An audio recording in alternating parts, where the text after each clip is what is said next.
was a number of no calls within a region on chromosome 20. And this, you can see, this is the copy number call here. And what we can see is a homozygous deletion here that was upstream and including the first few exons of this gene, PLCB1. So we went on to characterize the breakpoint of this large deletion.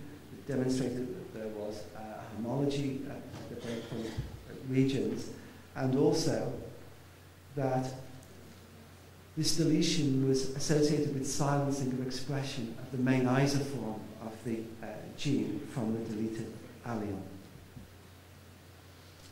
Now, PLCB1 was of interest to us because it had previously been implicated in neurodevelopment and in epilepsy in mice.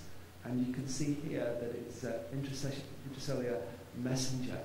It actually is involved in a large number of pathways, both downstream and upstream. But one of the key pathways that it had been linked to was the muscarinic acetylcholine receptors, particularly in the hippocampus, which are thought to be important in the etiology of seizures.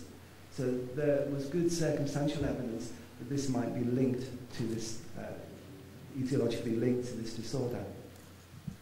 But we come back to the question whether the very poor course in our patient was related to the underlying pathology, or was it related to the poor control of seizures? And so we perhaps can get some clues to this from going back to the mouse model. Here's showing you the seizures in the mouse. And what has been found in the mouse is that there is both an epileptic phenotype, but there's also a neurodevelopmental phenotype. So essentially, we believe that the child that presented with this mutation, the poor outcome was related probably both to the effect of promoting epilepsy, but also probably to an underlying neuronal brain development abnormality. Now, we've looked in a large group of children with a similar phenotype, and to date we haven't identified any similar families. So this seems to be quite a rare disorder, although we were recently contacted by physicians in the United States about a patient who appears to have a similar deletion.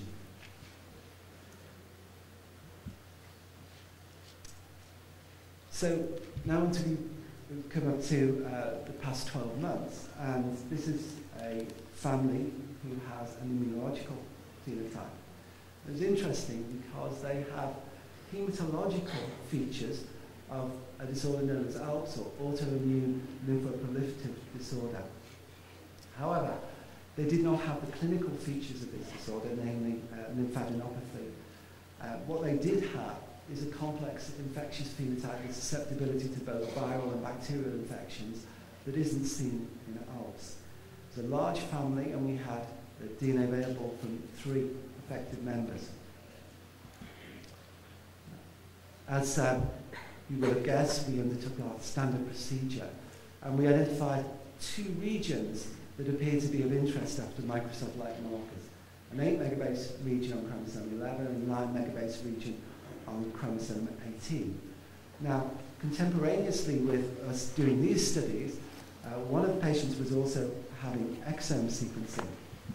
And I think this family very neatly illustrates the power of combining these 2 approaches.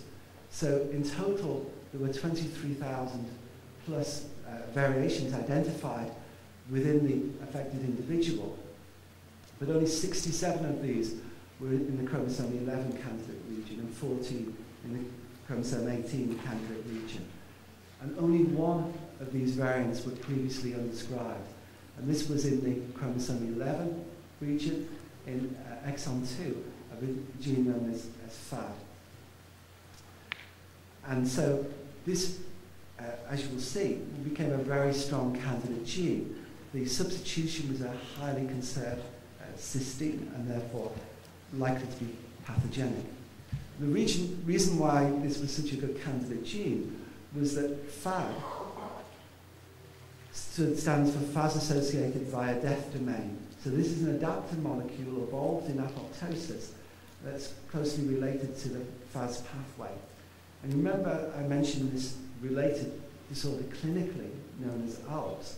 And ALPS syndrome is actually caused by mutations in FAS-L, FAS-like, and FAS. So here we have a very strong clue that this is likely to be pathogenic. And indeed, our colleagues in the immunological departments were able to go on and demonstrate that the mutant protein was deficient for apoptosis-inducing properties and was likely to be unstable and misfolded. So, I've described a combination of orthozygosity mapping and exome sequencing. Now, clearly exome sequencing is expensive, but certainly a powerful strategy. As we've heard, costs are falling. It produces vast amounts of data, and one of the challenges is how best to be able to prioritize variants that are identified through exome sequencing. However, the combination of the two techniques is very useful. So this is just data that we're currently analyzing. We've undertaken exome sequencing of 14 individuals from 13 kindreds with a variety of disorders. And we've identified 600 unreported homozygous variants. I should say these were all consanguineous families with recessive disorders. Now, we have orthozygosity mapping data for 11 of these 13 kindreds. And when we look at these, we can go down from an average of 40-something unreported variants per family to only 11 unreported homozygous variants on average per family within orthozygous regions. And so we're now in the process then of looking to see how these segregate in family and whether we can find them in ethnically matched controls. So what I've described is how we can go from taking rare diseases with a genetic component to identifying the causative gene. And for the families themselves, that is helpful because we can almost immediately go to genetic diagnosis. We can undertake carrier testing in the families, prenatal diagnosis if appropriate, etc. We're also gaining clues into the cause of the underlying disease biology, and when we identify mutations that are not able to interpret it, we can undertake in vitro studies in cells, in mice, and zebrafish is shown here. What we haven't been able to do to any great extent so far is to transfer this into new therapies for personalized medicine. And this is the ultimate goal of our research. And I think partly this is because the disorders I've spoken about, some of the developmental disorders, so therefore they're also always going to be very challenging. But also, it takes quite a long time to get from gene identification to being able to come up with new therapies.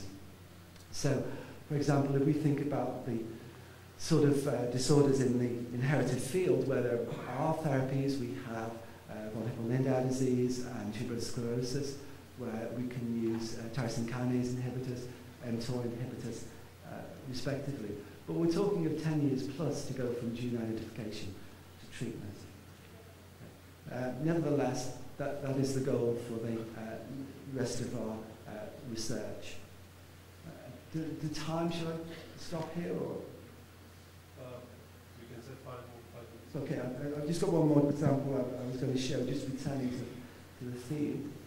And this is an example of one of these autosomal recessive disorders, where we have been able to take a more rational approach to therapy as a result of gene identification.